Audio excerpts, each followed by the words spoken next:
hopeless world. Today is a very sad day. This whole week has been a very trying and difficult week. Beginning of this week, my wife's brother took his life. And there's no answers. I have really stood on Psalms 46:10 that says, "Be still and know that He is God." In talking to people, his friends, the people that knew him, listening to their story,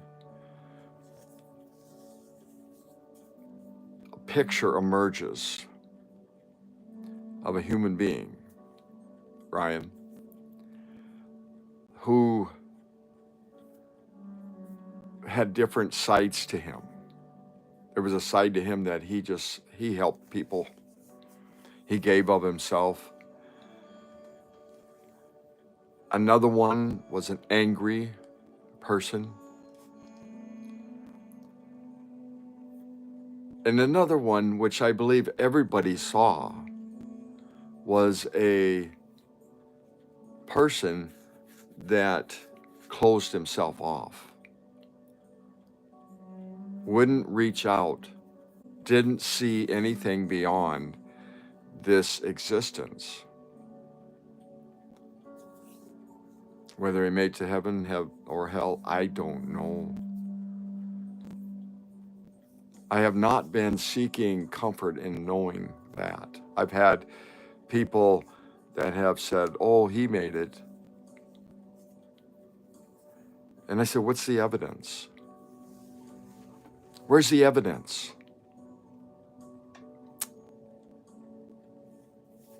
I think of Proverbs 18, verse 14. "The spirit of man can endure a sickness, but a broken spirit who can bear?" That was Brian. What's broken? Broken spirit is mental darkness, turning to things that offer no help, whether it be alcohol or whatever. No help, zero. Wanting those things to dull the pain. He was hurting. He was very sick. There was things that were going on. And as one of his friends said, this is the worst case of selfishness. And that's the picture. It was self. He didn't let anybody get into that inner person. He put on a facade. Robin Williams. I listened to the last interview that he had before he took his life. And at the time, it was like he was talking about somebody else, Robin Williams was. But after all was said and done, we found out he took his life. We found out he was actually talking about himself. That there was a voice crying out within him, "Help me." But he put up that facade, that comedian image, made everybody seem and think everything was fine. And that's what Brian did. There were a few people that he told, but he would put up that facade.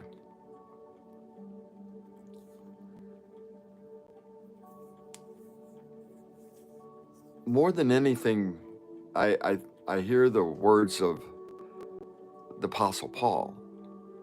Because when you're around hopelessness, and then talking to talking to people this last week about Ryan, my brother-in-law, taking his own life, and talking about that, I had seen, and as I listened to stories, I had seen people in a state of hopelessness, not knowing where the answer was, and just a despondency, deep depression. And when you don't have hope and your spirit is broken, who can endure that? When you don't have any hope beyond this earth, and you see the news, you see the horrible things that are happening in our world. I had a friend 2 weeks ago that I hadn't talked to in about 6 years. And he reached out to me, and he's hurting, and he's saying, I'm seeing this flooding that's happening in Texas, these children that have lost their lives. I'm seeing all of this happening. I opened up and I began to read Matthew 25. And I began to share Jesus with him, and something sparked in him. And I said, "You want to come to church?" And he said, "Absolutely." And so he brought his 3 kids, and I've been picking them up last week and this week. And it's exciting to hear him speak of hope. He's real. He's real. And when we see Jesus, God doesn't change our personality. God doesn't immediately clean up everything in our life. He doesn't make everything beautiful for us. No, what he does is we have Jesus who comes and lives in us. And for the life of me, I don't comprehend why Jesus would want to live in Randy.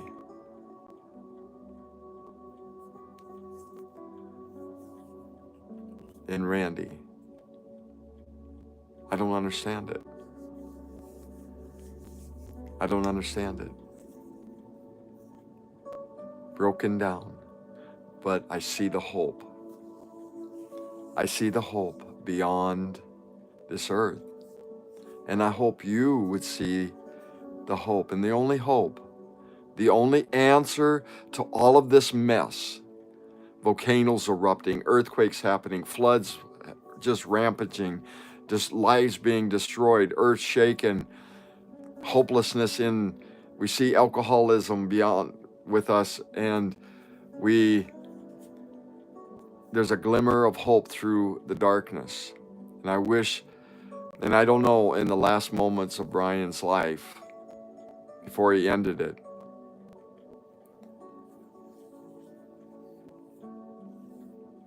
I hope that he saw the glimmer of Jesus. There was a man on his deathbed that I knew that he was going to hell, and I just started speaking Jesus, and he captured it. And just before he left, I'm talking about my great uncle Hank. Just before he left, he opened his eyes and he began with a great big smile because he made it. Because he captured Jesus. It is so incredibly simple. It is so simple to capture Jesus. It is so simple to capture Jesus. Whisper his name. Just a tiny thought. And he's there. He's knocking at the door. He's right there. Call on him today. He's your only hope. I want you to have a great day.